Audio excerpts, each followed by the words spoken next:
Hey Saber Force brothers and sisters, welcome back to another tutorial. This time we're going to be using a Nano Biscotte. Try to wire that up this time with a Ultra Sabers apprentice hilt. I'm using this one because I'm going to be doing I already have one made, but I'm going to be doing a staff. And so I wanted to get another one of these. This is what I use to do my for my flourishes. I like the choke point here. It's nice to grip. It's got a good length to it, and it should be pretty cool to hook up to my other one to use it as a staff saber. So we'll be using that hilt. Also decided to go with the all white tri-cree LED. That's what I have in my other hilt, and so I wanted to do the same exact thing, obviously, so it could light up the same way as the other one. And then I also had the Nano Biscotte version 3 in my other hilt, so I wanted to do the same thing. So I figured when I was going to wire this one up, I might as well do a quick tutorial. This one should be shorter than the other one because we kind of already went over pretty much setting everything up and some tips and tricks on soldering. So this one's going to be a little bit faster, and pretty much it's really what's going to come down to is hooking up the Nano Biscotte. It's slightly different than the Saber core board for obvious reasons. It's a different board, so different connections and everything. But it's a very popular board if you don't know, and it's one of the cheaper ones. I would say it's above definitely the Saber core as far as things you can do with it. Obviously you can load 2 sound fonts on there. It's got flash on clash. You don't have to, which actually I'm not going to be doing a flash on clash, but I'll definitely show you where you need to solder that. It's got a little bit better swing and clash than the Saber core, so it's a little more flexible with the boards, but it's still in a good price range. So let's see, what do we have? So we have the apprentice hilt I showed you. We have the 1-inch housing that we're going to be using. That fits perfectly into the Ultra Saber hilts. We have a 16 millimeter. That's what's the hole that's drilled for the Ultra Saber hilts. It's pretty much all they use, or the 16 millimeter. Is the anti-vandal switch, and you can see it's already soldered up and ready to go. I have my my dyno-ohm resistor already soldered on there, and that's ready to go. I have part of the battery housing soldered up and hot glued the ends to protect those for shorts, and then some double-sided tape. That's where the board's going to stick to. I'm going to be using a 28 millimeter premium speaker. And then the nice thing with the Ultra Saber hilts is that they're a little bit beefier. I know some people don't like that. I don't mind. So we can use this speaker housing, and it fits perfectly into the hilt. And this can be found on the Custom Saber shop. I forget the exact wording of what it's called on there, but it's pretty easy to find if you look up speaker mounts in there. And then, of course, since we're using a tri-cree this time, we have our tri-cree lens. And what else? I think that's pretty much it. I have everything else set up. I'm ready to go. So a little bit with the LED here. This is a all white tri-cree LED. You can get this to zoom. There you go. So I already have it wired up. This is a little different than the other tutorial, and if you're unfamiliar or new at this, I would definitely suggest watching that one first. That goes over a little more soldering and some tips and tricks for and setting everything up a little more detailed than this one is. But as far as the wiring goes on this is, so I wired all of my positive LEDs individually, and then all of my negative LED joints individually. And you can see that the white wire is all the positives and the black wire is all the negatives, and this is not a flash on clash, which doesn't change the wiring as far as the soldering as far as here, but I would use a different color. I would recommend using a different color wire for the flash on clash, just so when you go to solder it to the board, you can see the difference so there's no confusion.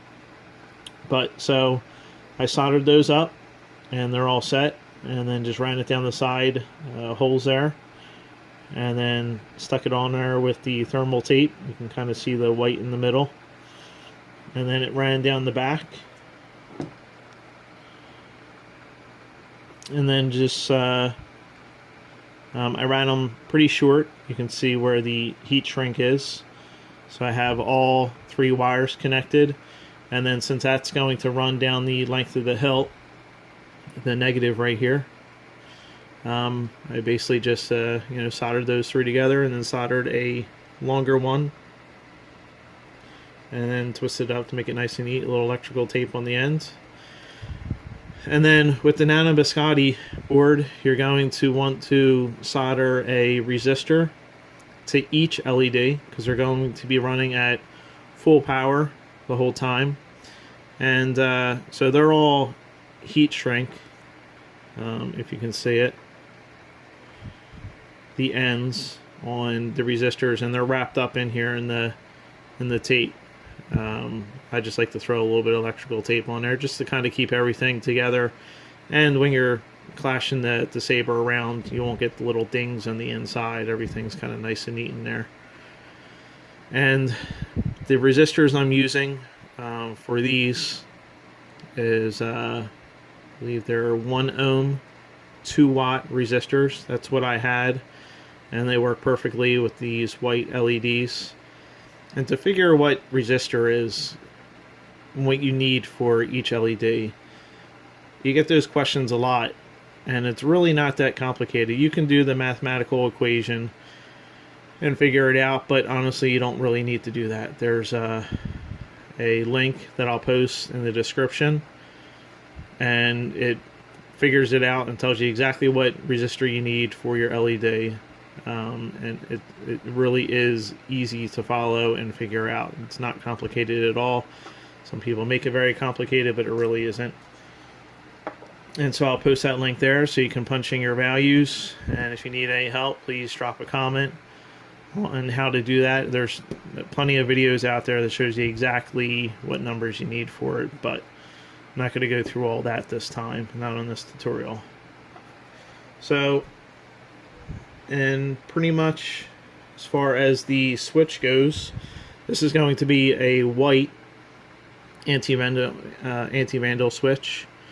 And so I have my positive here, which I ran to the red wire with my dyno ohm resistor, and then the out is connecting here, and then the in is going to run down to the Nano Biscotte board, and I'll show you where that gets connected. This is going to be the blue I used for the actual switch, and then these 2 negatives are going to be connected together. So the base of the switch, which you're not going to be able to see it here, you have, if you see the dot on this switch, it's in the upper right hand corner, and the one right below it is going to be the positive port. Directly across is the negative right here. The other, it's not really, I mean, it is the negative, is on top, these two get soldered together, and then it's going to run a longer length down to the Nano Biscotte board, and I'll show you what part that solders to. And then the switch is going to, obviously, which is the bottom one here, is going to run down the length of the hilt and solder to the switch part of the board. That's the basic setup of this one for the Nano Biscotte. So let's get everything set up, and I'll be right back and explain how everything's kind of connected together. Alright, so we're going to install our LED, and there's only, on this Ultra Saber hilts, there's only one retention screw, and that's right here, and that's for the blade. So unlike the Saber Forge hilts, unless you want to tap another retention screw, it pretty much just kind of floats in there, the LED. I like to just kind of push it down, and it does kind of push on the switch slightly, but not really. I mean, I don't put the blade in that tight where it squishes everything up with the wires, and then once you slide everything in, you really got plenty of space in these hilts to play with. So I put a little bit extra T8 tubing, this stuff, if you remember, in there, and that kind of makes everything nice and snug and brings everything together so it doesn't slide around as much. So we're just basically going to now slide the switch down the hilt, and as you can see, I soldered the one extra wire on here, attaching to the negative, ran it down, twisted everything up nice and neat, a little electrical tape, keep it in place, and then just going to slide it down the hilt.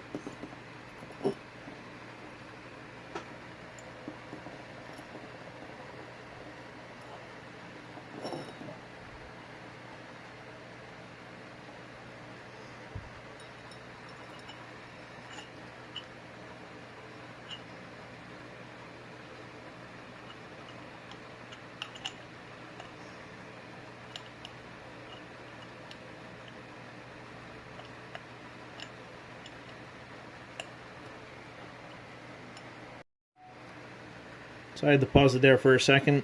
It's a little hard to do, trying to keep it on camera and slide it down all the wires down there.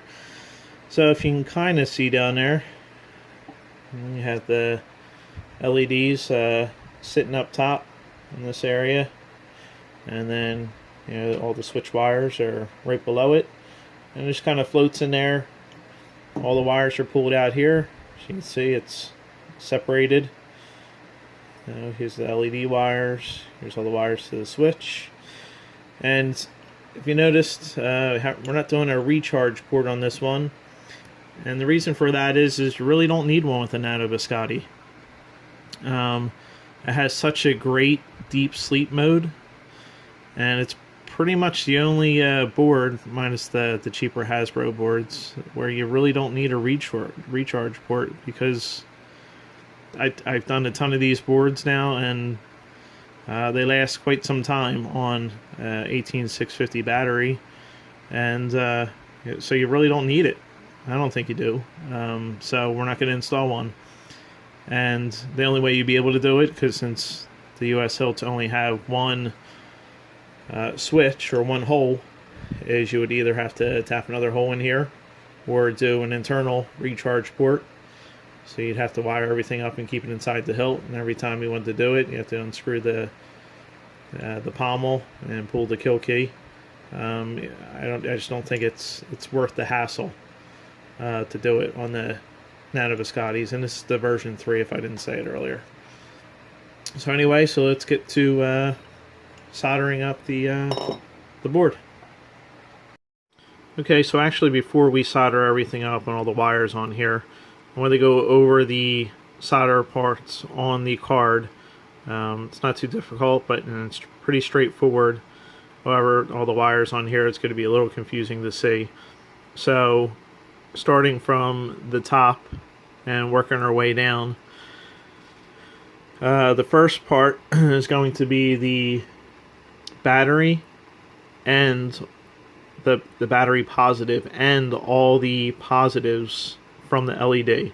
So you could actually have two wires connecting here, or you can join the positives from the LED to the positive wire of the battery, and then you can have one wire here. So either way is fine. I like to solder it on this side of the board as opposed to the SD card. I like that connected to the back of the battery connector, and you'll see that's going to be double-sided tape, and it's going to be stuck on there and connected. Anyway, so I like to do all my solder joints on this side of the board, and you'll see another reason why once we connect up the lighted portion of the switch. So anyway, moving forward, the next part is the battery negative. So the second one down is the battery negative and the negative from the switch. So you're going to have two connections to this. You can either solder both on the top, or one wire to the top, one wire to the bottom of the board. And so that was the black wires running from the switch. That's why it's nice to color code your wires as you're doing it. So the third one down, which is this, is going to be the negative from the LED. So I'm just going to have all three LEDs, connected together, and so I'm just going to have the one wire from all three LEDs of the negative coming to this third one down. Now, if I was doing the flash on clash, I would have two of the negative LEDs. So say I had a blue, white, and I was using the two blue LEDs as my primary and the white as the flash on clash. I would have the negative from the LEDs running down the hilt, so the two wires, and that would connect to this third solder joint. And then I would have the one LED, so the white one would run down the hilt and would connect to this fourth one down, which would be the flash on clash. So I don't know if I can explain any different than that. That's what it would be. If you have any questions, please leave it in the comments, and I'll be happy to explain more. So the next one down here, lost focus there a little bit. There we go. So the fourth one down here, that's the flash and clash. The fifth one is going to be the switch.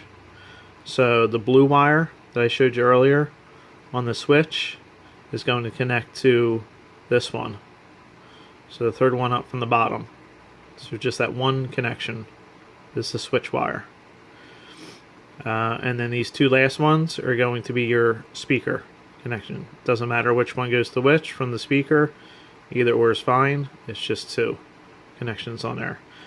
So how do we light up the LED on the anti-vandal switch? Where is that connected? And that's going to go to this very small solder joint over here, this DS pad, it says right here, if you can see it. This little tiny joint right here. So the red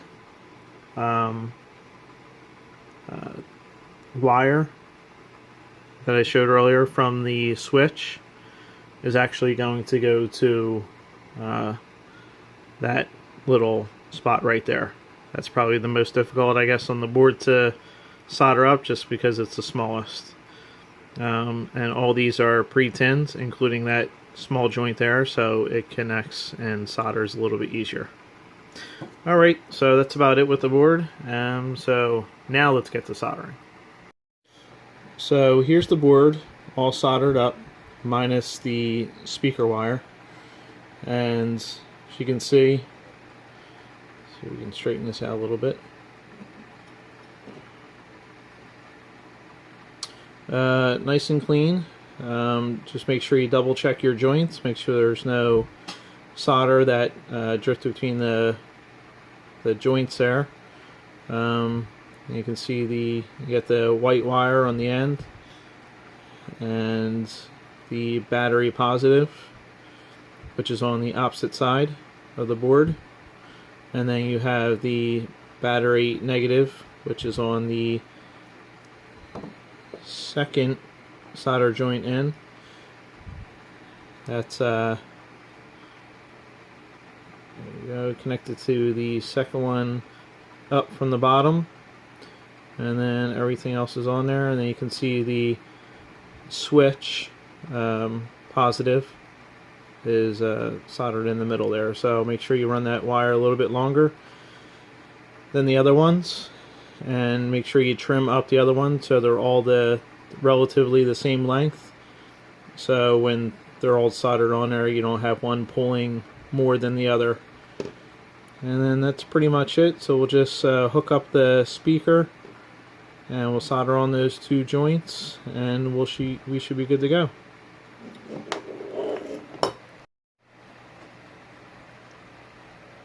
Okay, so we're all complete. We have the speaker attached, we have it installed in our mount here. I cut out the T8 tubing, it's all wrapped around, all nice and snug. Just a little bit of electrical tape down here to hold the wires in place, but other than that, we're good to go. So let's show it inside, and we'll fire it up here.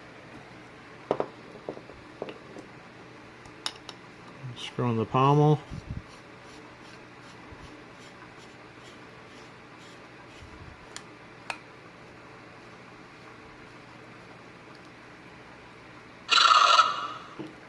See, LED comes on the switch, and there we go. We have our 3 LEDs going. Sounds good. Nice and loud. Swing sounds.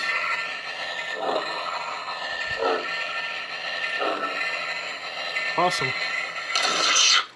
Alright, so how do we get, since it's all white LEDs, how do we get all these amazing colors? Well, we have leaf filters. I know I've talked about these before. These are truly awesome. And with a tri-cree, white LED, these things are amazing.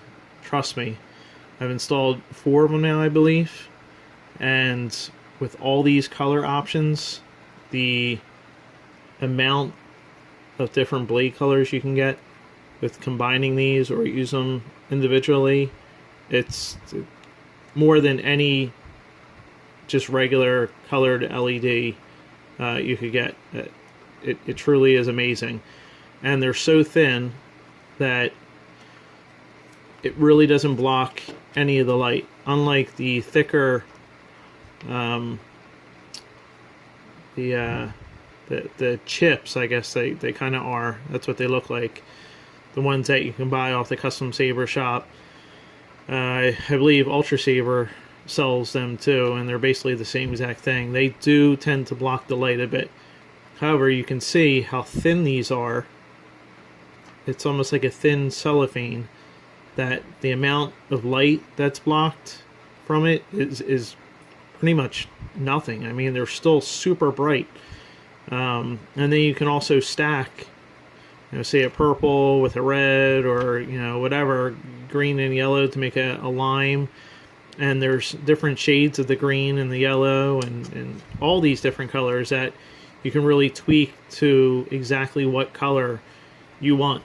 And I bought 2 of these, and I made all my own color discs with them. And I only just made a few, maybe about 10.